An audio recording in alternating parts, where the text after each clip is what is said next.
बैंकों में फ्रॉडगिरी कोई नई बात नहीं है। हजारों करोड़ के फ्रॉड होते रहते हैं। राष्ट्रीय स्तर के कुछ बैंक ऐसे हैं जहां साल भर में कई फ्रॉड के मामले सामने आ जाते हैं। कुछ बैंक ऐसे भी हैं जहां फ्रॉडगिरी के बेहद कम मामले सामने आते हैं। भारतीय रिजर्व बैंक ने कुछ आंकड़े दिए हैं जिससे पता चलता है कि किस बैंक में किस साल में फ्रॉड के कितने मामले सामने आए हैं।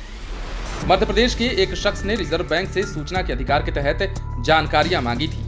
रिजर्व बैंक ने जो डाटा उपलब्ध कराया है उसके मुताबिक भारत के सबसे बड़े कमर्शियल बैंक भारतीय स्टेट बैंक में फ्रॉडगिरी के सबसे ज्यादा केस आए हैं। देश के सबसे बड़े बैंक SBI में 4192 मामले फ्रॉड के दर्ज किए गए। देश के प्रमुख बैंक पंजाब नेशनल बैंक में फ्रॉडगिरी के केस तो मात्र 431 ही आए, लेकिन 431 केसों में ही फ्रॉड का अमाउंट 9528.95 करोड़ रुपए था। ये अमाउंट देश भर में सबसे ज्यादा है। इस लिहाज से अगर देखा जाए तो फ्रॉड के कम मामलों के बावजूद सबसे ज्यादा फ्रॉड का अमाउंट PNB का ही डूबा। SBI में फ्रॉड के मामले भले ही 4192 थे, पर फ्रॉड की जो रकम थी वो 6932.37 करोड़ रुपए ही थी। इस तरह PNB का ज्यादा पैसा फ्रॉड हुआ है, SBI का कम। PNB में फ्रॉड के केस कम थे, SBI में ज्यादा।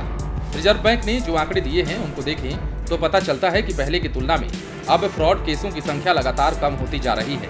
फाइनेंशियल ईयर 2021-22 में फ्रॉड के केसों में जबरदस्त कमी आई है। इस दौरान 12 सरकारी बैंकों ने 81,921.54 करोड़ रुपए के फ्रॉड की जानकारी दी थी। रिजर्व बैंक के अनुसार 2021 में फ्रॉड के 9,933 मामले सामने आए थे। 2022 में फ्रॉड के मामले 7,940 पर आ गए। निश्चित तौर पर फ्रॉड के केसों में कमी आई है।